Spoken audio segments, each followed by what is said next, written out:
What's up guys, Vince Reyes here, and today I'll be presenting logos and filters.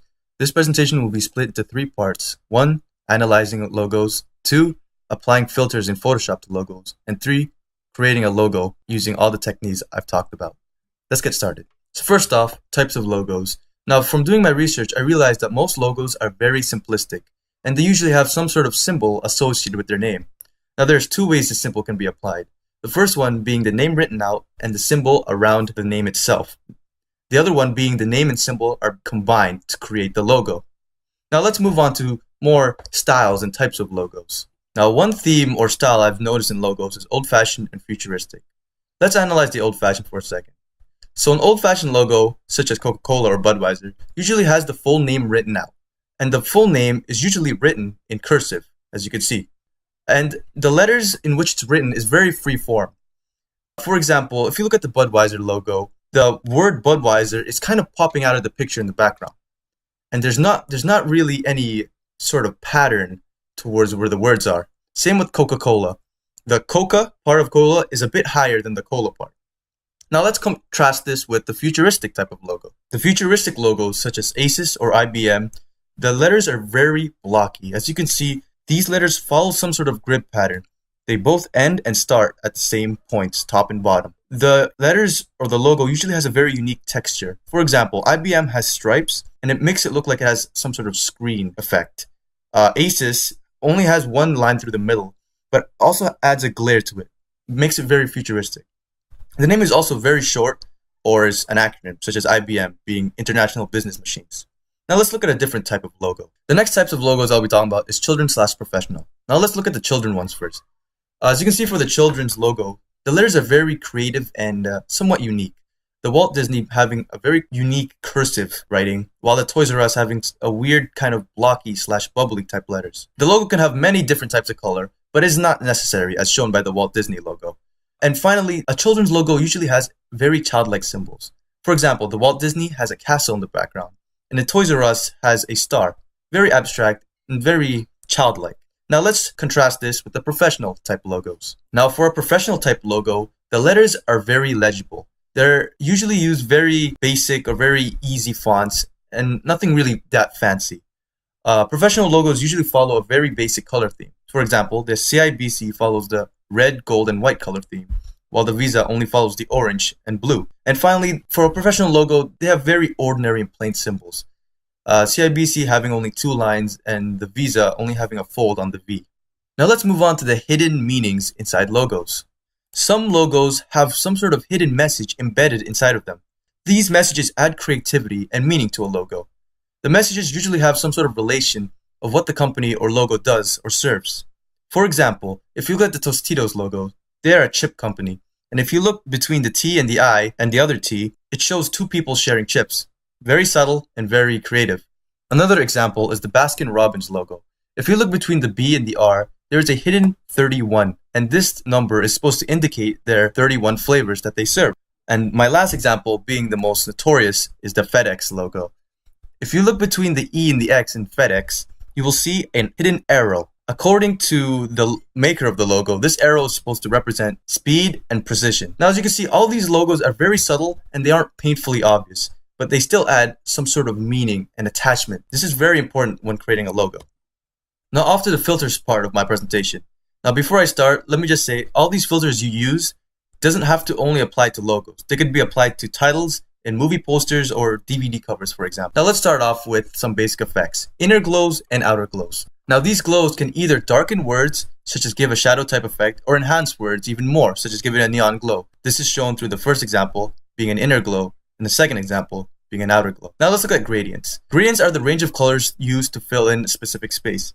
As you can see from this example, the colors go from red to yellow, blue to yellow, red to green, and white to black. And the white to black adds some sort of shading effect. Keep this in mind. Now another example of a text effect is clipping masks.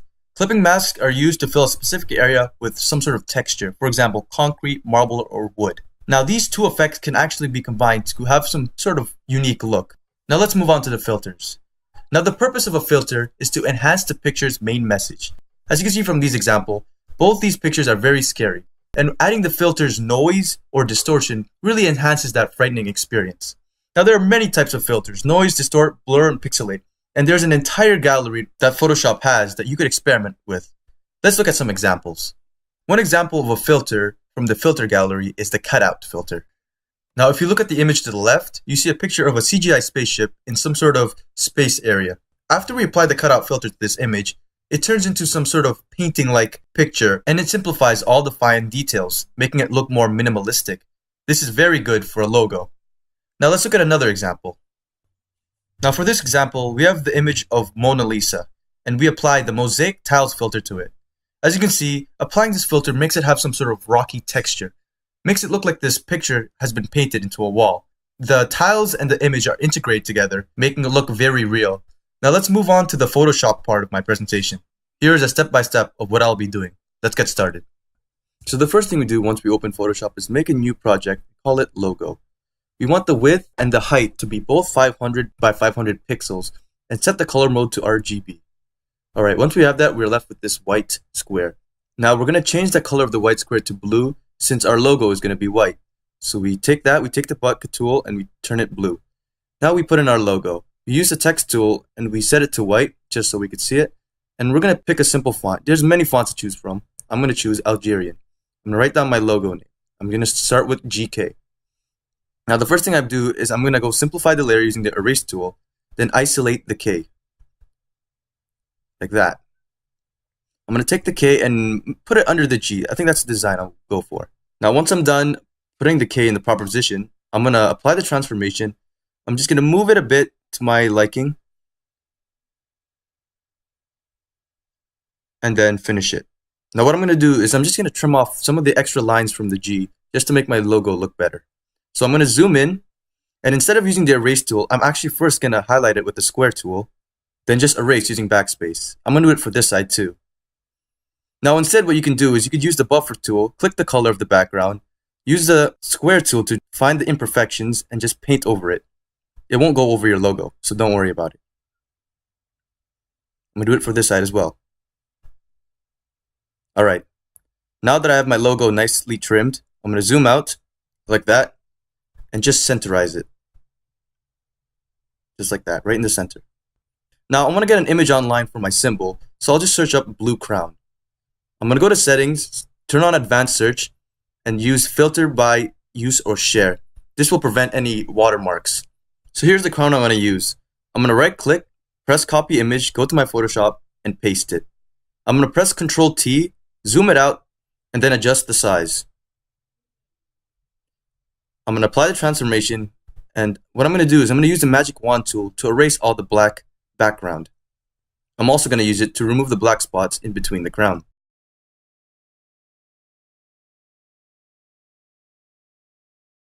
Alright, once I'm done removing all the black spots, I'm going to go to the image, adjustments, hue and saturation. Instead of using the paint bucket tool to paint it white, I could just adjust the lightness to turn it white. It makes it way easier. Now I'm going to tilt it and just adjust it to where I want to put it, which is just between the G and the K. Adjust its size, measure it, see if it's good, and then apply the transformation. Once I have the crown set, I'm going to go down to the layer, right click it, and merge down. This is so that any transformations I apply on this logo will apply to both the letters and to the crown. Now, to find the right texture that I want, what I'm looking for is really a white marble texture. So I'm going to search up marble texture on Google Images and find something that I like. Let's use this one for example. I'm going to right click, copy image, and paste it into Photoshop. Ctrl T, zoom it down to the size that I want, put it over my image just so it covers the entire logo. I'm going to apply the transformation, then right click the layer and click create clipping mask. As you can see, the G and K and the crown now have a marble background. I'm then going to go back to the layer, right click, and merge down as well. This is so that any transformations I do to the logo will also apply to the marble. Now I'm just going to adjust the brightness and contrast of the background just to make it a bit more dark. Now I'm going to right click the layer and press blending options. This is where you could change most of the stuff in your logo. I think I'll first add a drop shadow to my logo and adjust its size, its opacity, spread, and distance to my liking.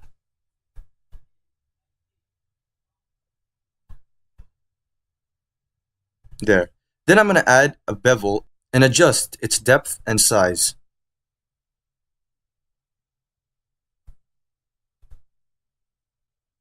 That should be good enough. I'm going to click OK, and there's my logo. As you can see, very basic stuff you could add. I'm going to remove the background, press File, Save As, and save it as a PNG. Just so there's no background. Make sure it is a PNG. I'm going to save it as logo, no background, .png. Save, press OK, and there you have it. There's your logo. Now you could also save it as a JPEG if you want the background. So I will save it logo with blue background. Make sure you set the quality to high and maximum and press OK. Now if you want to keep working on this logo and you want to use Photoshop, you could save it as a PSD file. And that will make sure you could still use it in Photoshop and still have the tools available. So save, press OK, and there you have it, guys. Thanks for watching my presentation.